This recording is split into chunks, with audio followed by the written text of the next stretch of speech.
All right. All right, let's get started. Thanks everyone for being here. And my name is Ray. I'm a developer advocate for Google Cloud Platform. One of the things I love to do is to bring some of the best technology to developers, especially Java developers. I've been a Java developer myself for a very long time, and it's my language of choice, right? And I also help Google Cloud internally to help our products to get better for Java developer support as well. So if you have any questions, any comment, any feedback, please find me on Twitter at Satanism. For that reason, I also help start a project called Spring Cloud GCP. So if you're using Spring, how many people here are using Spring?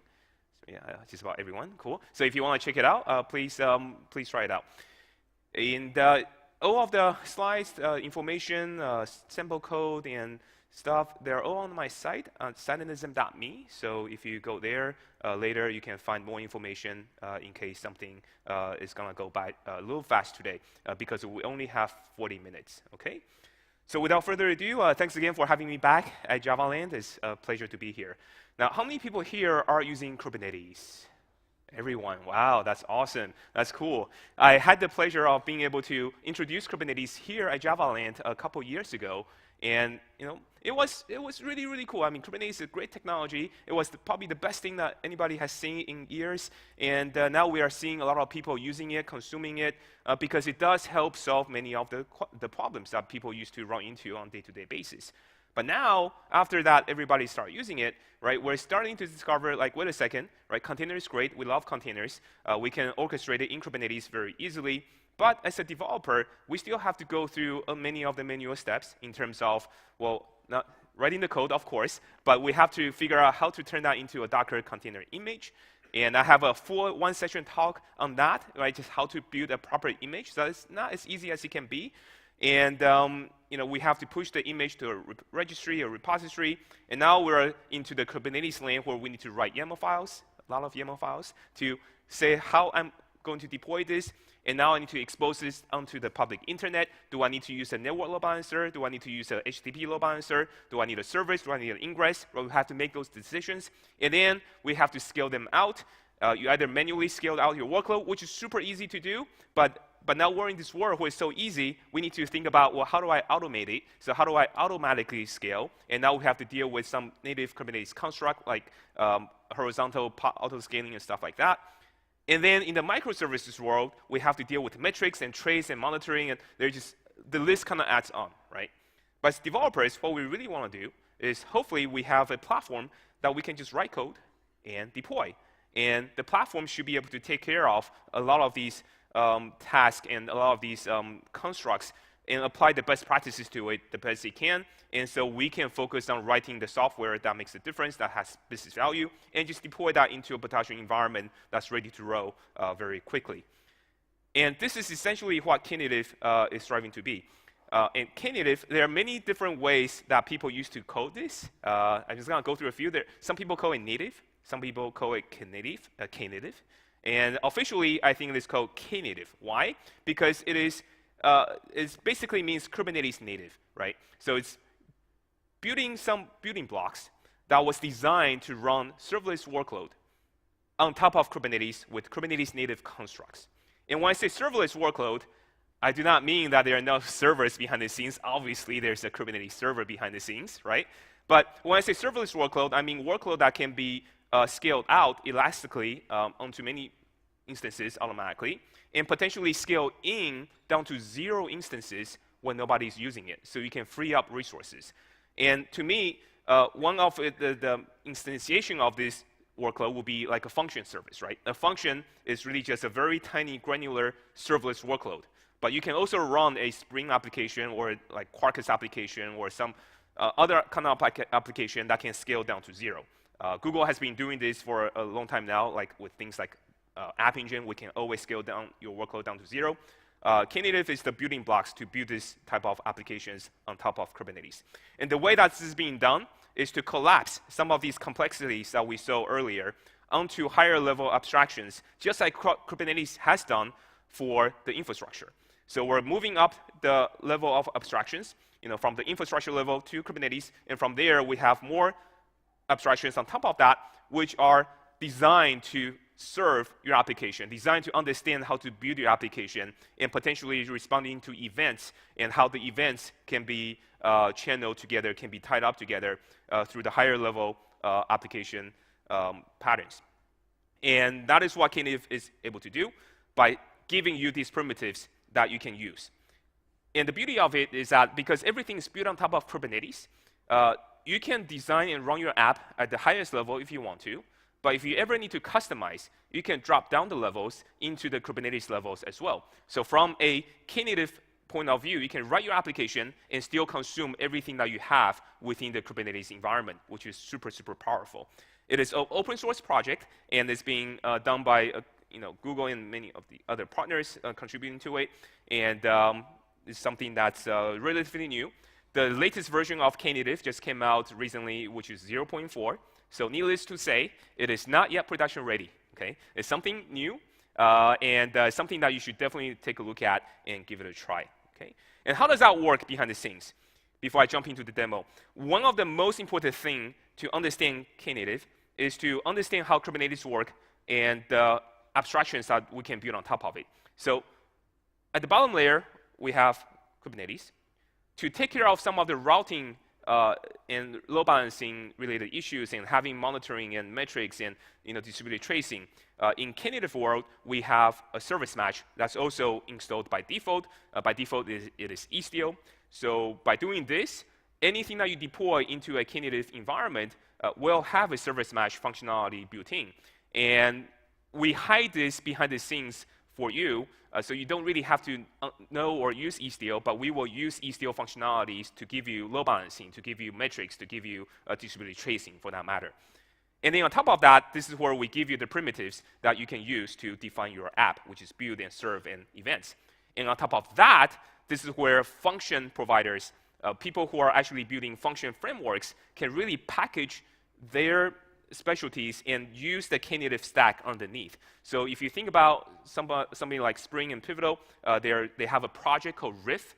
Riff is for functions. The Riff function framework is actually rebased on top of Knative using the same primitives that Knative provides, right? So in order for us to understand how this whole thing works and how do we build higher level abstraction, we have to first fundamentally understand what Kubernetes do and how it actually works. Not a lot of people know this entire life cycle of, we can do something, for example, we can do kubectl run, Nginx, we can deploy 2 instances of this container into my Kubernetes cluster, right? And behind the scenes, we understand that this is generating a document called a deployment. The deployment says I need to have 2 instances of something running, and then out comes 2 pods, right, it is, that is deployed into my Kubernetes cluster, and it's going to start, right? But we need to understand, first of all, how does this thing turn from deployment into pod? In my mind, this is my personal way of thinking about it, Kubernetes is almost like a primitive ERP system, or a content management system, so you will. Why do I say that? What do you do in an ERP or content management system?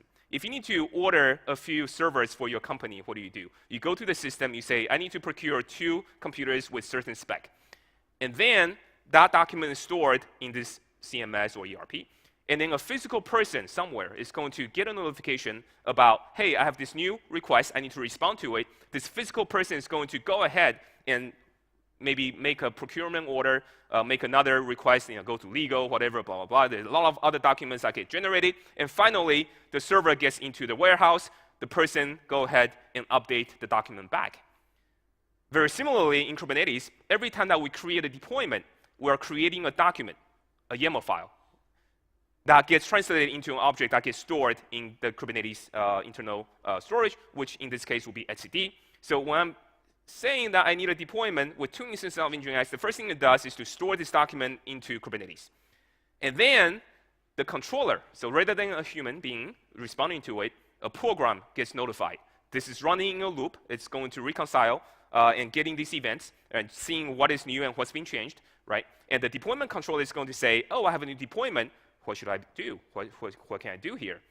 Rather than creating the pods directly from the deployment, the only job for deployment controller is to figure out if I need to create a new replica set, which is another document that you can create within Kubernetes, right? This is another construct within Kubernetes.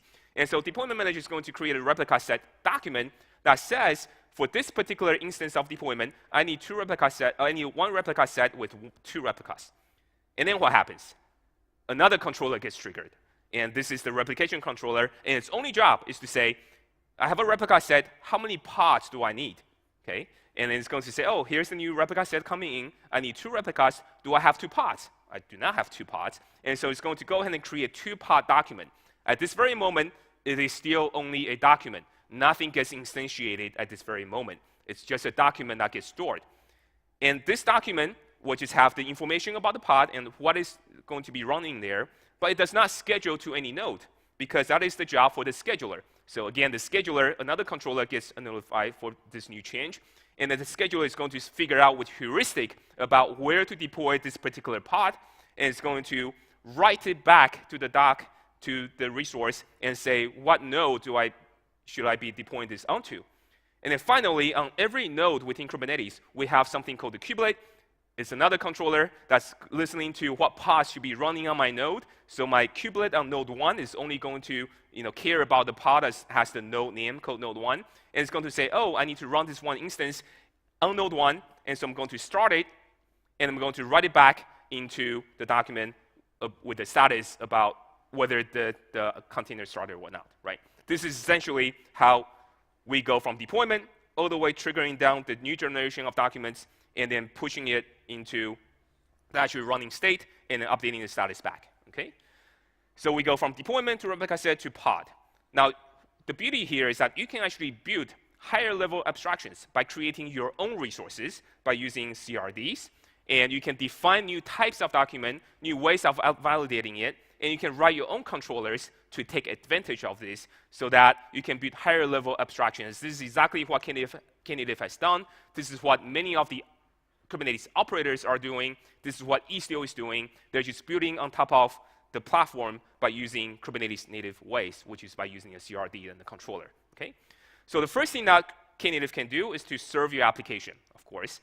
And we can serve in 2 ways. We can serve your existing containers. So if you have a container today that you're deploying with the Kubernetes deployment, you can potentially turn that into a Knative service where we can then apply some of the practices, like we can add autoscaler. We can automatically scale up your application.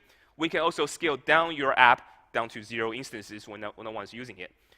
We are also adding a front end for servings for the load balancing, so that every Knative service has an entry point via a HTTP load balancer that's fronted by Istio in particular. And of course, you can keep track of the changes and revisions of your app, okay? So quite literally, this is what it would look like. I'm going to jump in a demo in a second. But you basically have a spec that you define what container you want to deploy. You can associate this particular thing with a configuration, which is the environmental variables that you want to associate with that particular iteration of the service you are going to deploy. And every time you change the configuration, a snapshot of this configuration is taken, and we're calling this snapshot a revision, okay? And the beauty here is that you can actually use, like here, which is a really bad practice. I'm deploying a container called latest, okay? Now, the problem with latest is that you never know who is the latest one, right? Because it depends on which node download and when they downloaded the container, that is marked as latest. So one of the things that the Knative does here is that when it creates the revision, rather than saying and continue to use the latest tag, it actually takes the SHA ID of that container image at that snapshot in time, so that you can potentially use the same tag. You're not supposed to, but by accident, if you did, if you roll back to a previous configuration, to the previous revision, it will still get the same revision of the same SHA for the container you deployed. So you're always sure that you're deploying the same app if you go back to a specific instance in time, if you go back, okay? So, and then finally, it creates a route for you to route the traffic, okay? So I'm going to go ahead and delete the deployment here for Nginx.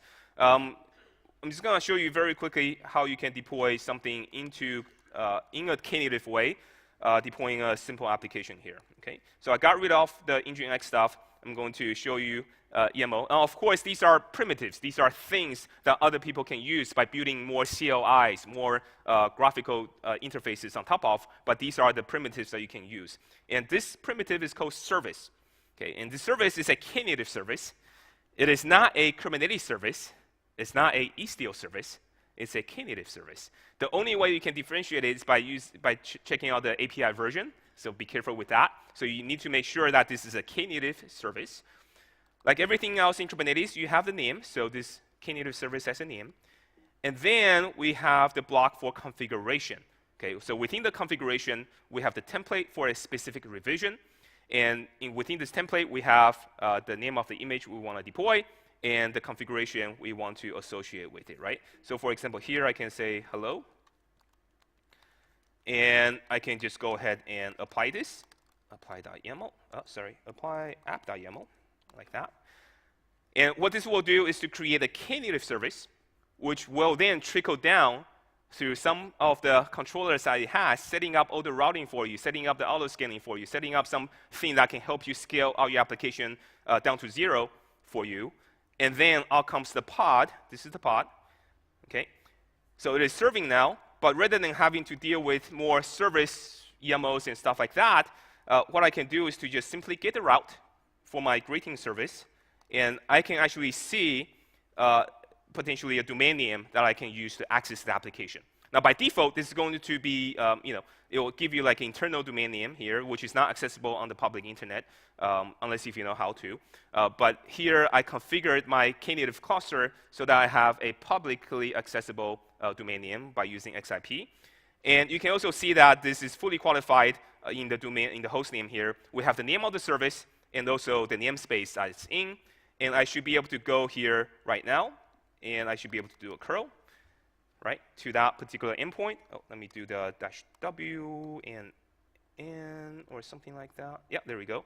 And I can see hello world, right? That's pretty straightforward. Very, very easily done. Now, the beauty here is that, again, if no one's using it, we're going to see some of these pods go away because they're just being scaled down to 0. And when somebody triggers it for the first time, it will automatically start the instance for you and then give it the request that was pending in the queue, and so the user can actually get a response. Okay. Now, if I were to go ahead and change this to something else, I'm going to say hello in a different way, and I can change this configuration. If I do it and if I apply it, which I'm going to trigger a change here, what this will do is to create what we call a new revision, right? And this revision will be a snapshot of this new configuration. So now you can very clearly see we have 2 revisions now. We got greeting 0001 and we got greeting 002, right? And in my configuration, what I have also done is to use a special directive here, a special block here called run latest. What that means is that I am going to reconfigure my routing, my ingress routing to route to the newest version that I just deployed that's up and running. So what that means is that if I go back and see the route, let me see if I can find the route. We can see that we still have the host name here, which is fine, but we can also see that the traffic is configured to have 100% of the traffic routed to revision 2 now. Okay, and I can of course go back and forth if I want to switch in between these 2 revisions if I want to. So if I do a curl again, I should be able to see the new revision being served. And you can also see that 1 is still running, revision 1 is still running. That's just because it is, it's always there. But when the traffic is not routing to it anymore, in a few minutes, you're going to see this pod disappear when no one's using it. Okay. Now, of course, through Knative, we can also do blue-green deployments as well, right? And we can do that with a very similar settings. So I'm going to go ahead and deploy the blue version first. And there's nothing different here. It's just a container that we're using a Knative service to deploy. So we're going to deploy a blue version into our environment. Okay.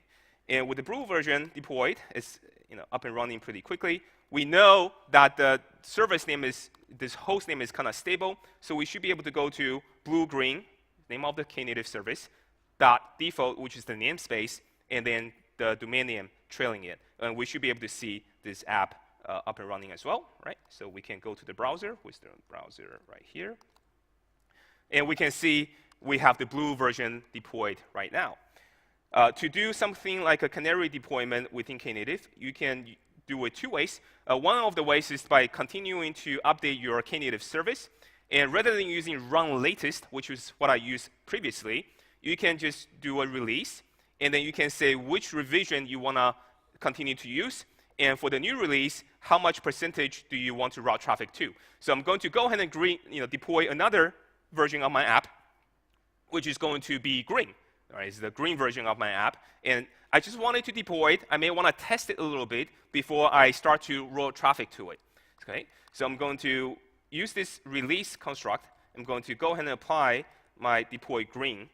Now, what this is going to do is, again, keep both of the revisions running. I will have 0.1, which is blue, and 0.2, which will be green. Okay? Let's see, there it is. So there's 1 and 2. And of course, my app will continue to work, and it will continue to serve blue, right? And I can, of course, reroute my traffic to green if I want to. Now, what if I want to test this out before I start to route traffic? Well, in Knative, this is pretty easy to do. What I can do is to get a route for blue-green. And what you're going to see here is that the traffic configuration that's generated by default now has 2 entries. One is the current version, which is pointing to 1. And then we have a latest version that is pointing to 2. What this translates to is actually the host name that you can use to do the testing.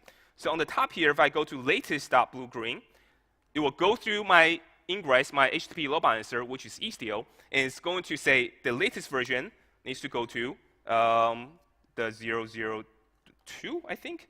Is that right? Latest? Uh-oh. Oh, wait, what happened? It should, oh, yeah, sorry. Yeah, of course, it's current. So we should be able to go to current right now. Unless if yeah, there we go. That's good. Latest? Well, not yet. So let me try it the other way. Hold on a second. I think there's one thing that I need to do first.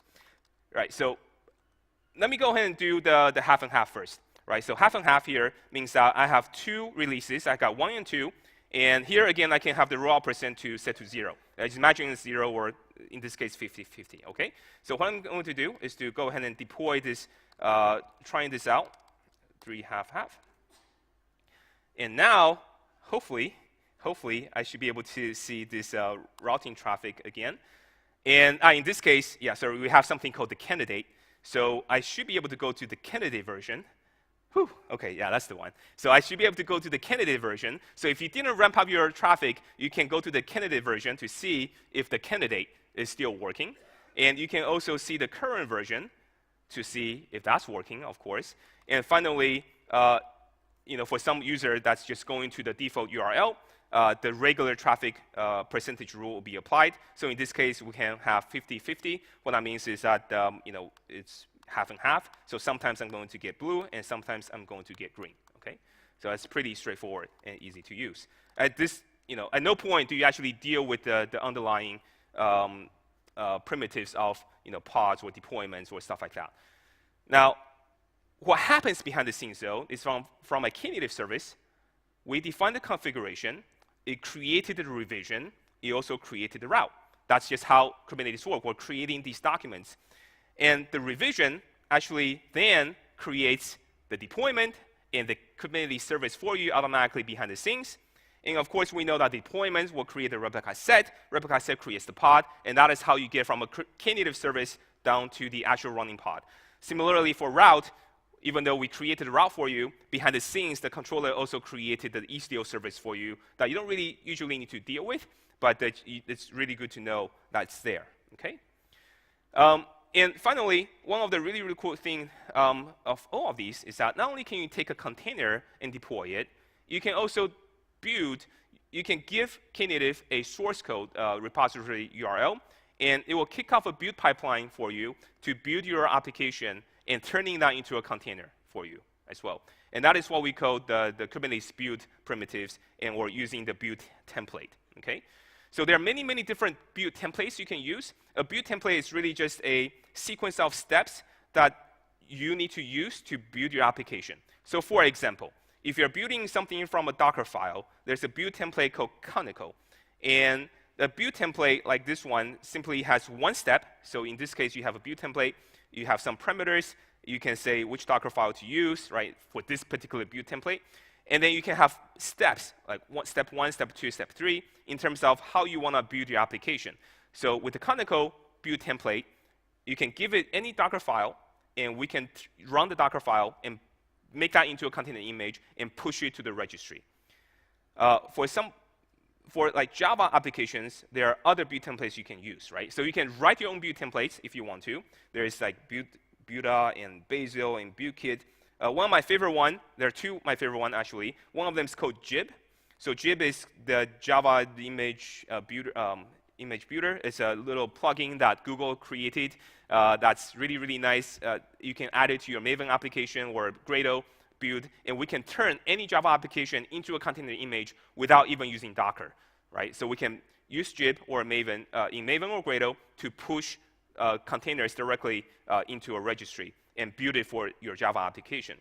So there's a build template that you can use called Jib. And with this build template, we can take in the image, we can take in like the subdirectory of where I need to start the build from. And then what it does is basically defining a sequence of steps on what needs to be done to build this application, and then turning into a container image. So here we have just one step again, which is by using a Maven container image. We're going to compile your code. We're going to code Jib to run the Jib plugin on your application. Okay, and this you don't even need to add it to your maven.pom.xml. This construct here will automatically use the latest version of Jib, and then we can turn this into the image that you want. So we can build literally anything off of the internet right now that is publicly available on GitHub. Okay, so for example, we have, let me see here, Jib build. Yeah. So for example, I can literally build anything from any GitHub directory right now, right? So I have two pre-made, which is Webflux. So what this one does is to take the source from Spring project. Okay, so we're going to go to Spring project, we're going to check out the code, and we can check out a specific revision of this code by using the tag or the branch. We're going to use the 210 tag. And then we're going to use here in the template, we're going to use the Jib Maven template, which is the one I have installed in my Knative environment. And I'm going to build the code directly from this subdirectory that actually has the Webflux example. And I'm going to code this target image with the gcr.io, which is our container registry. We'll give it a namespace, and I'm going to create a new container image from this. And then finally, for the revision template, we're going to use the same image name. So here you can see a little trick here with YAML. We have a variable called image that's going to take on this value, and here we have the variable that's being used so that you don't have to retype the container image twice. Okay. So what we can do then is to go ahead and apply this webflux.yaml. And what's going to happen is this will actually kick off a build within the Kubernetes cluster. Okay, there it is. There's the build job right now. And I can actually go ahead and see what this job looks like. So webflux 0001. And it's going to go through the build template, execute all of the steps that's in that template. So the first thing it does is to check out, do a git clone, and then now we're downloading all the dependencies, in this case for Spring and Webflux. And because it's just kick off the Maven compile and Maven install. And then after that, it's going to kick off Jib build, which will turn this into a container image. And then after that, it's going to kick off the deployment process itself, right? So everything's built. It built the container image as well. You can do this with any Maven-based application today. And out comes the deployment, because we have the image created for you automatically, and it created the deployment for you too, automatically scaled, right? And it also created a route, so I can say kubectl get route and webflux, webflux, and YAML, like that. And of course, we know the name is stable, so we know the name is going to be the name of the service, namespace, and the domain. And we should be able to go ahead and hit this URL, and out comes the application. Pretty cool, right? So what Knative can do is to provide you these building blocks where you can turn from a source code directly onto a production URL that can be accessed from the outside if you want to. And everything here is still running within the Kubernetes cluster. Now, one thing you may have noticed if you paid attention to this view, all of the other parts are gone, right? We deployed greeting, we deployed blue-green, and we have webflux. But you notice that greeting and the other ones are gone. That is, again, because we can scale down your application workload down to 0. If I were to retrigger my application here, like blue-green, what's going to happen is that behind the scenes, we're going to capture this particular request, and it's called the activator. The activator is going to say, oh, I don't have a running pod behind the scenes. Let me go ahead and put this request into the queue. I'm going to start a new instance of my application. Okay? And then you can see that it kicks off the new instance of the app, and then it forwarded the request that was in the pending queue to this new instance that was running now, and out comes the result. Right? I can do the very similar things with greeting as well. So if I do greeting, and that should also kick off the greeting service again and give me the response afterwards, right? So that's what Knative or serverless workload eventually look like, so that you don't have to deal with some of the the underlying primitives that's in Kubernetes. You just deal with the higher level abstractions if you want to. Now, with only about 10 minutes left, this is what I'm going to try to do. I'm going to show you how quickly you might be able to do this if you were to write a small application or like even a function. So what I'm going to do here is I generated this Bootstrap application called demo function application. This is straight from start.spring.io. I'm using Spring Cloud functions, and it's going to be serving the function via a web endpoint. So what I can do is to potentially create a bin really quickly. So I'm going to say, remember there was a show that was that had this idea of doing an app called Pizza Not Pizza. So they were trying to make this really popular app that would recognize whether something is pizza or not pizza. So I'm going to do something different. I'm going to do something that's called cat not cat. Okay. So what this thing will do is to determine whether the picture is cat or not a cat. Okay. So I'm going to just create a new function here. Okay. And it's going to be called cat not cat, like that. And I'm going to use Vision API to do this. So within Spring Cloud, we have Spring Cloud GCP. So what I'm going to use is the Vision template that we can use, and it will talk to our Vision API behind the scenes. And we're going to get the input as image, maybe in a base64 encoded form, and I'm going to return the result of true or false based on whether the image API, the Vision API tells me whether it's a cat or not a cat, right? So from the Vision template, what I can do is to analyze an image, and this is going to take in a resource. So what is our resource? We need to create a byte array resource. Byte array resource. Let me see here. Image is equal to byte array resource. And it's going to take in some kind of bytes, and the bytes is going to be coming from the function here. So I actually need to do something like this. So here's the in function, and I need to return something just to use the functional interface, right? So what is the in? So in is something like we need to use base64. We need to, first of all, decode, get my decoder, right? And I need to decode the string, which I just passed in, okay?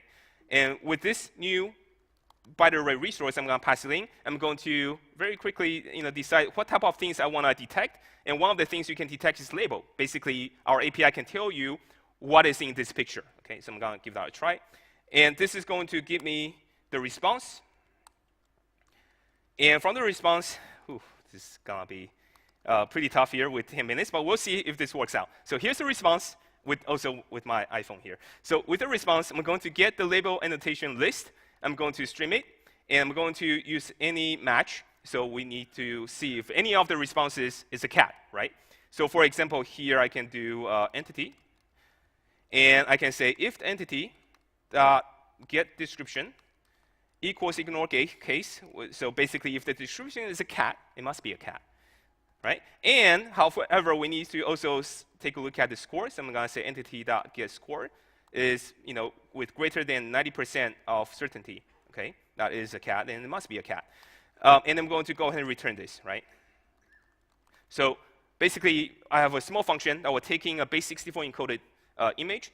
We'll decode it into a byte array. We're going to pass it through the image API, and we're going to get the response. We're going to iterate through the things I saw in the picture, and it's going to see if any of the condition match, which is that we need a cat and we need a score of 90% or higher, okay?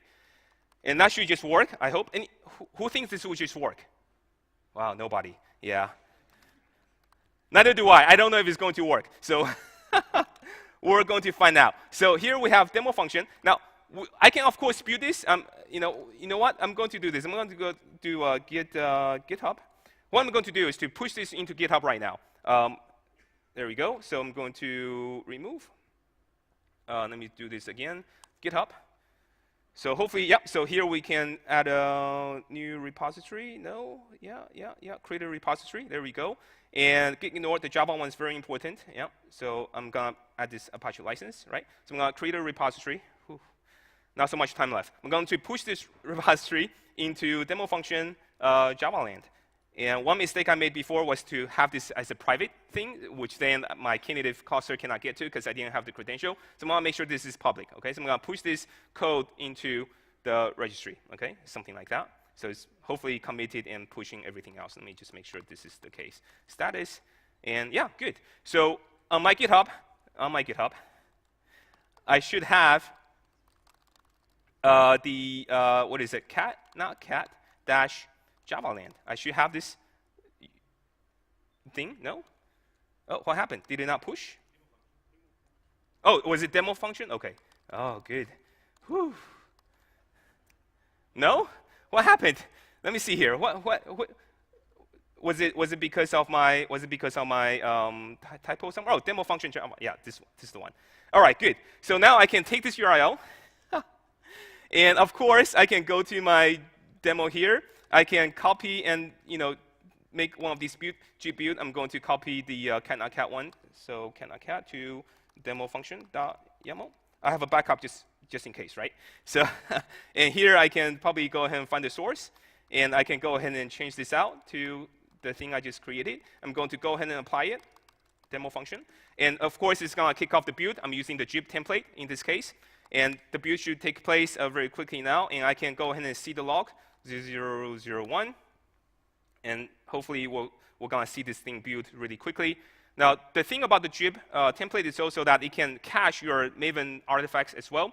So there you can have the .m2 cached in Kubernetes by using the volume mounts.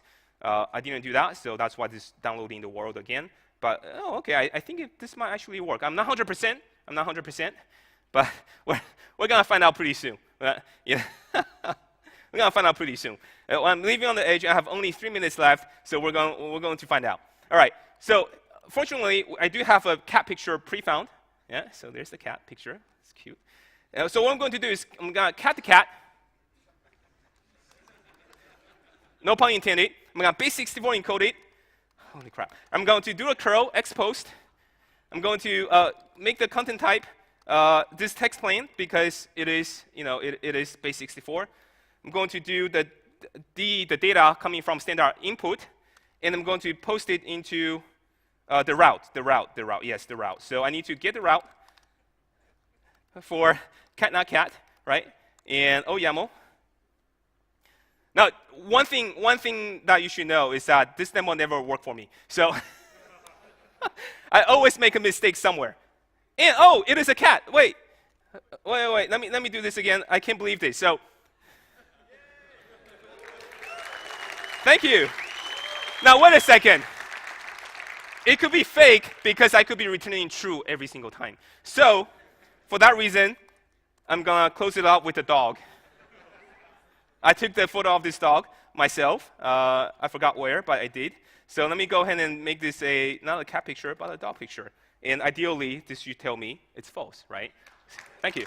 So you can see how quickly you can use Knative platform, especially with more tooling on top of it. You can turn from source code to production deployment really, really quickly. Many things I can show. I can show you metrics. I can show you distributed tracing. I can show you monitoring, all of that, which is out of time. But if you want to learn more, I'm going to show you the last page that you should all take a photo of. There it is. Oh, wait, where did it go? There it is. Yeah. So if you want to give it a try, of course, try Knative. And one of the things that you should definitely use to try to bootstrap it is by using Riff. I like Riff a lot. Riff from Pivotal. So you should definitely go check out projectriff.io, which you can use it to provision Riff, and also Knative behind the scenes is one of the easiest way to do it. You can also try many of the collabs that we have been working on. So specifically, if you want to do Spring Cloud functions with Riff, with Knative, you can try this collab right here. And if you want to learn more, and if you want to refresh your memory, you can find my talk on satanism.me. So thank you so much for your time, and thanks for having me here. Cheers. Whew. I'll be outside for questions. All right? Cool.